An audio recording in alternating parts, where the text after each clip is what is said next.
Hello, my most radical squad members. Napkins here, and welcome to a queerly intimate vlog. Now, I asked and you guys delivered, and you guys voted that you really wanted to hear the story of the time that I joined a church that I'm pretty sure was actually kind of a cult. Just to prelude this, just so I don't know if everybody knows this, I grew up very religious. I'm still a very religious person, even as a queer woman. So, this is not in any way me trying to bash on religion. This is not in any way me trying to start some religion war. This is me telling a funny story from my college years. But anyway, you guys really wanted to hear this story, so sorry that this is a couple days late, but here's the story of the cult church. The thing is that to this day I'm not sure if I can even call it that still, so I'm really interested to hear your guys' opinion, but quite a few of my friends have told me, Amy, that sounds like a cult.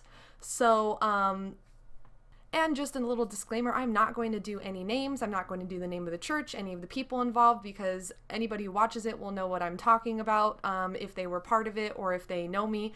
And I'm not trying to start anything. I'm not trying to get anybody in any weird situation. So this is just, again, me telling a funny story. So basically what happened was that in college, I got brought into this church by somebody. And the way that the church is structured is that there's a main church that meets one day a week that you go, and then there are small home churches that people live inside of, and they're split into boy houses and girl houses because they can't really live together, obviously. I really like this church as a thing, and the thing is that I have nothing bad to say about the people involved in it. I really enjoyed their company, and I really enjoyed being friends with all of them. And that's the thing is, I think that's why I stuck around for so long, even with things that were setting off alarm bells in my head, is that I really enjoyed the people, and I really enjoyed the stuff that we would do together. You know, we would go and the girls would hang out and we'd play these crazy games that had really weird rules, but it was so much fun. And you know me, I'm away from home for the first time, and I'm in another state, and I know absolutely nobody. But I really love these people. We would play pranks on each other. We would go over to the boys' house and throw shit at them, and it was just a really fun, innocent group, honestly, at first to me. And then they kind of started getting a little more strict with me, I noticed, as I was there longer. They knew that I was already Christian, and so they kind of, I think, accepted me a little faster than any of my other friends that they tried to bring into the fold, I noticed. Basically, the way it worked was that one time a week you would meet with the overall church. Another day a week you would meet with everybody inside of the home church, and another day a week you were supposed to meet with only the girls, and then the guys would meet separately. So this was a lot of commitment. You were meeting at 3, sometimes 5 times a week, depending on what was going on. Sometimes they would do sleepovers, and it would be multiple day commitments. And the thing is, I'm also in college, and I graduated early, so you can imagine that I was taking extra course load because I graduated in 3 years instead of the 4 it should have taken me. So I was a very busy person, and I was on the varsity rowing team at the time. So I had a really big load on my back. So sometimes I would be at the church stuff, and I'd be like, hey guys, I have rowing practice in the morning. I really have to leave as soon as this is over, but I need someone to give me a ride because I'd be kind of far away from campus and it'd be late at night. And I'm not going to walk around at night by myself, especially in the winter time. It's freezing cold. I ain't dealing with that. But the problem is that a lot of the time they wouldn't let me leave. Even if I asked, I'd be like, hey guys, I have to be up at 3 in the morning to be at rowing practice out on the river, and then have enough time to shower afterwards so I can go to class not smelling like the river. You know that story about lakes that catch on fire in Ohio? I'm not surprised after how bad that river smells. Okay. They wouldn't let me leave sometimes, and I would beg them to take me home, and they'd be like, okay, 10 more minutes, and then it'd suddenly be 2 in the morning, and I basically wouldn't get to sleep, and I'd be like, okay, it's fine, I guess, and then I just kind of would be like, guys, I can't keep coming to these things if no one's gonna bring me home because I have rowing practice and I have classwork, and I can't just do all these commitments that this involves. And then they would make me feel really guilty for not showing up to every single meeting that they did. And sometimes they would just kind of show up at my dorm to pick me up even after I'd said I wouldn't be there. And I kind of was just okay, that's fine, I guess. They're just my friends. It's just a thing. Then the stuff that started bothering me was when, like I said, I've been a Christian my whole life. I just grew up that way. And so I've been baptized. I made the decision to be baptized at like 14. So like it wasn't like the whole, when you're a baby and it's not really your choice. It's like I made the conscious decision to get baptized. Amy, you should get baptized in our church. And I said, I've already been baptized, so I don't need to be. Like I feel no need to do that twice. They were like, but you didn't do our baptism. And I was like, there's only one type of baptism. It's you read passages from the Bible, a pastor dunks you in the water, and you come out and you're a new person. That's the point of a baptism. Like, there's not different types of them. And they said, no, you have to do our version of a baptism. So I asked them what that was, and they said, you have to repeat after me. And then it was like the house leader, and she said a few words, and then she was like, now repeat it. And then I was like, okay, and I repeated it, and they're like, now you're baptized. I was like, what? Like, yeah, now you're baptized. I was like, what about like the dunking in the water stuff? They're like, no, we don't think that that's necessary. You just have to do like our version of baptism, and like now you're born again. And I was like, I was already born again, so what, was I just born 3 times now? Like, how does that work? What? And then we start getting into the dating part. This is where I started getting a little more like, about some of the stuff that they were doing. So I met this boy in one of my classes, and we flirted hardcore. This was a nice boy. He was into music. He was in my film classes. I really liked this boy, okay? And what happened was I started talking to some of my friends in the church about it. I was like, oh my God, this boy, he's so cute. He's flirting with me. I got his number. He invited me to like some of his like music sessions. I'm real excited. And they were like, do you know if he's Christian though? Hey guys, his dad's a pastor. He's super Christian. Like, nothing to worry about, whatever. Yeah, but like, he's not part of our church. We don't know that guy. Yeah, but like, that doesn't matter. It's like, it's not like one church is better than another. We're all the same religion. Yeah, but he's not in our church, so how do you know that he's really Christian? I was like, are you really questioning somebody's religion, like religiousness? Like, do you think you're more religious than him? We just don't think that you should date him, because, he's not really part of our church. We don't know this guy. What? Yeah, we got a couple guys at our church, though, that, probably like a lot of the same stuff as you. I was like, no. What? Basically, they were really against, like, me dating anybody outside of the church, which I was like, why? Like, why does it matter at all, actually? Like, what? Okay. I kind of found out about some of their dating rules, and they explained to me that they were like, yeah, so basically the rule goes that you go on a date, and then the guy asks the girl if they want to go out on a second date, and if she says yes, then they go on a second date, and then he asks her again, and if she says yes, they go on a third date, and if she says yes again, then they're boyfriend-girlfriend. I was like, so 3 dates and your boyfriend-girlfriend. Yeah, that's how it works. Really not supposed to, like, be alone with each other. Like people would have date nights at the houses, but, like, they would leave the doors open and, like, be playing games very innocently.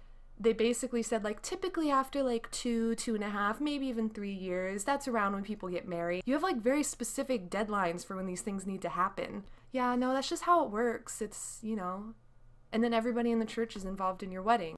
Are you gonna, like, determine my guest list, too? Like, what does that mean? And then the part that really got me, and this is really when I started to, like, back out. I went to one of the sermons, like, the big church sermons, not, like, the little house sermons. The pastor, basically, it was like, yeah, I used to be gay. You used to be? What does that mean? Like you experimented in college, but, like, you thought you were gay, but you weren't really? Like, is that what you mean? Yeah, I used to be gay, and then I started coming to this church, which shall not be named, and then I realized that God can provide me with a woman who will look past my faults and, be my wife and help me not stray. What? No.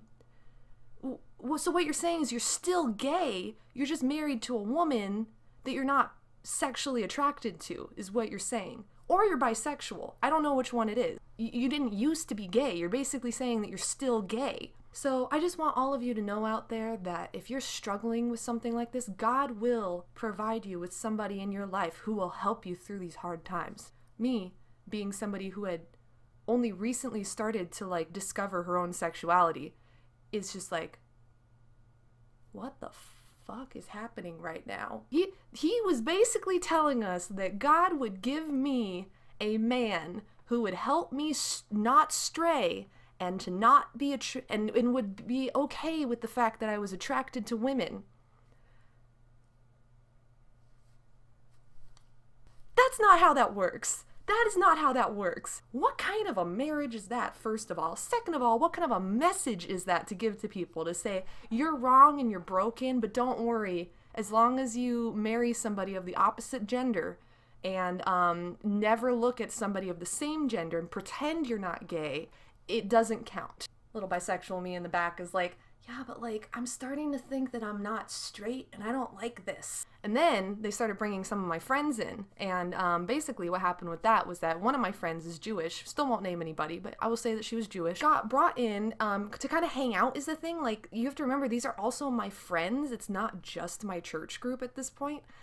I'm really close to some of these people. So I bring my friend in to like meet them and like hang out with them. And like, she's very openly is like, hi, I'm Jewish. Like, and basically what happened is they started like questioning her about her religion to try and make her say that her religion was wrong. It was not part of this conversation. Otherwise I would have stopped it because like, wow, that's super inappropriate. She told me about it later, and basically they were asking her stuff like, but like, if you don't believe in heaven and hell, then where do you think you go when you die? So like, if you don't believe that Jesus is the Son of God, and like all this stuff, and it was just very inappropriate line of questioning. Like, they were literally trying to get her to say that her religion was wrong so that they could then convert her. And I was like, that's just like not cool at all. Like, this was supposed to be a casual hangout, like with friends, not what? And oh, that's what I forgot. They openly told me that everybody in that church either only took 12 credits a semester because they needed more time to devote to the church, which, like, you know what? I'm not judging that, but it was the fact that they were basically trying to imply that I should do the same thing because I was not devoting enough time to the church because I was too overwhelmed by everything else. And I was like, hi, I'm here to go to school, okay?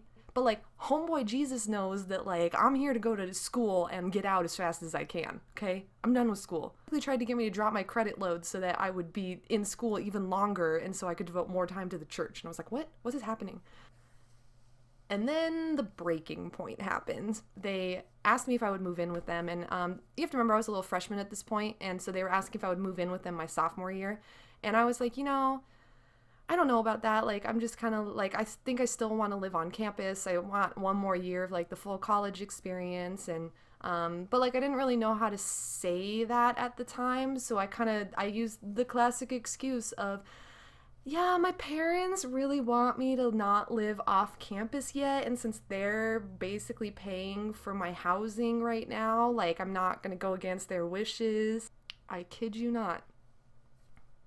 The leader of the girl house says to me, have you ever thought that the devil is working inside of your parents? Your mom specifically? I'm sorry, what? This woman who barely knows me, I've only known her for a few months at this point, decides to come in and tell me that the devil is working through my mother to keep me away from living with them. I could not believe the nerve that she had to say that to my face. That is a moment that I knew that was not the right place for me. And I immediately I backed the fuck out of there the second that happened. I was like, that is completely inappropriate. I cannot believe that you just said that to me. I can't believe that you would imply that the devil is working through my parents just because I said that they don't want me living off campus. Guess what, people? I can still be part of a church and not have to live inside of it. What? That's crazy. So basically the way that I ended up breaking off from this church was that I met with the house leader, and she basically tried every manipulation tactic I've ever seen. And it was scary, actually, because she once again brought up the devil working through my parents, which I was like really pissed about. And then she told me that I have commitment issues and that if I really wanted to be a Christian, then I needed to stop running away from religion by jumping from church to church because I'm obviously a drifter and don't know how to make a real commitment to anybody, including God. It was a hot fucking mess that I got out of. I'm really sad because I ended up losing a lot of really cool friends, but it was one of those things where I could not be their friend and not be part of the church at the same time because being their friend was contingent on being part of their group. And I couldn't do that if they were going to tell me, one, that I was wrong for being gay, and two, that my parents were the devil, and three, that I could only date people that they were okay with. Oh, and I had to live with them on top of that. So I didn't even have a choice on where I lived. It all just like really like there are so many other details to this story that I can't get into because like it would get too personal and it would it would just take forever. Like I could talk about this for a very long time because this went on for several months. Upon telling this story to several people back here in California, so many of them said the words, "Amy, this legitimately sounds like you joined a cult from the way that you talk about it. The way that they, like, restrict your movement, the way that they would, like, force you to do stuff for them, the way that they would not let you leave when you told them you needed to, the way that they would tell you that you need to put them above your schooling and your family, and just like so many other things." So I don't know what you guys think. I'm really interested. Please tell me what you think in the comments below. Do you think that I accidentally joined a cult? And please remember that this is not supposed to be a bashing on religion, okay? That is not what this is. This is just a very specific instance of me actually thinking I might have joined what was basically a cult church. And I'm just really interested to see if you guys agree with if that's what that was, or if it was just like a very misguided attempt at trying to make me comfortable. Yeah. And if you guys have ever had an experience like this, please tell me. I'm really interested. So thank you guys so much for watching. I love you all so dearly, and I hope you all have a wonderful day. Bye!